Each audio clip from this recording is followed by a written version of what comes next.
Mu Xiang Shun Kai Wen, commonly translated as Aucklandia pill to smooth the Kai, is a classical traditional Chinese medicine formula in the category Move Kai and Harmonize Middle. Its core action is to move middle Kai, rise dampness, and reduces food stagnation. The pattern framework is Kai stagnation with dampness and food accumulation. This mini-lecture focuses on the formula logic, recognizable pattern features, and practical drug-herb interaction screening.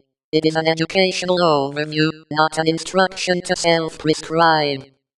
Start with the pattern rather than the disease label. The traditional target pattern is Kai stagnation with dampness and food accumulation. Typical clues include abdominal distension, belching, poor appetite, nausea, constipation or loose stool, wiry pulse.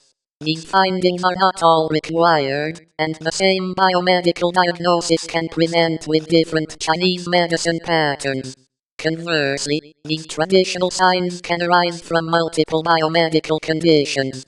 That is why pattern differentiation and conventional red flag screening should occur together.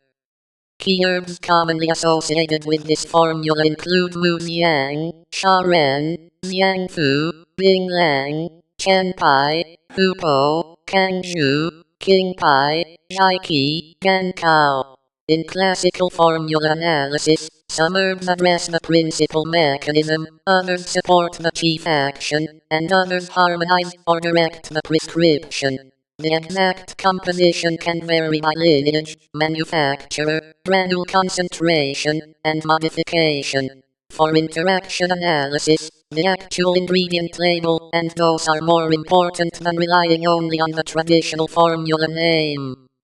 The first interaction focuses Gankao and electrolyte-sensitive drugs. Licorice-containing formulas deserve attention during sustained or high-dose use.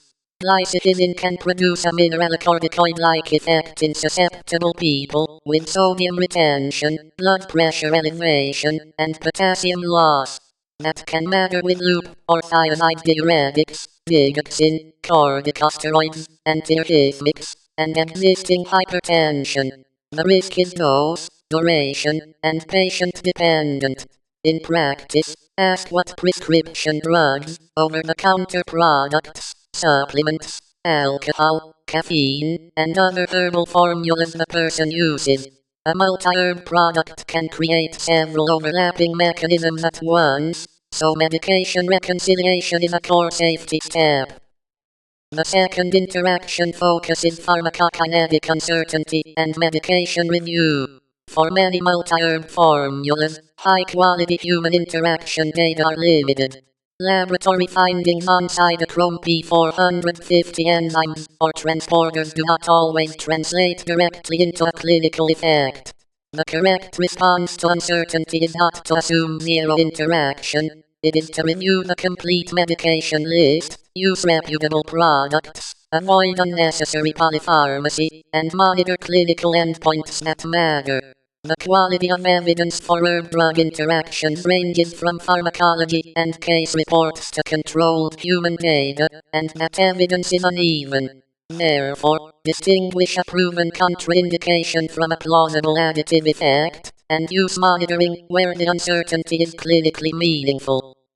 Safety summary. Use the formula only after pattern differentiation and medication review. Persistent, severe, or unexplained symptoms require appropriate biomedical assessment.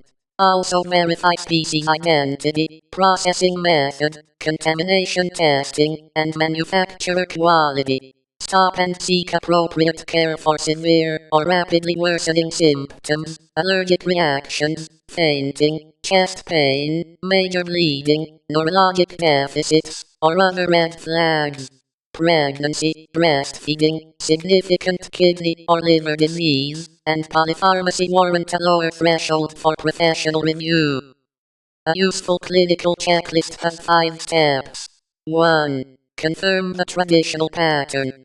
2. Identify the exact product and full ingredient list. 3. Reconcile prescriptions, over-the-counter drugs, supplements, and other herbs.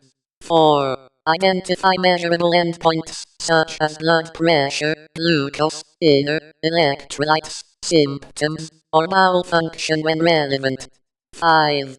Reassess after starting, stopping, or changing the formula rather than assuming the response will be stable. In summary, Mu Xiang Shun Kai Wen is best understood as a pattern-based prescription, whose action is to move middle Kai, rise dampness, and reduces food stagnation. The key safety principle is targeted interaction screening plus objective monitoring when risk is plausible. Standard references for further study include Chinese herbal medicine formulas and strategies by Bensky and colleagues, Chinese medical herbology and pharmacology by Chen, and current drug interaction and pharmacology references.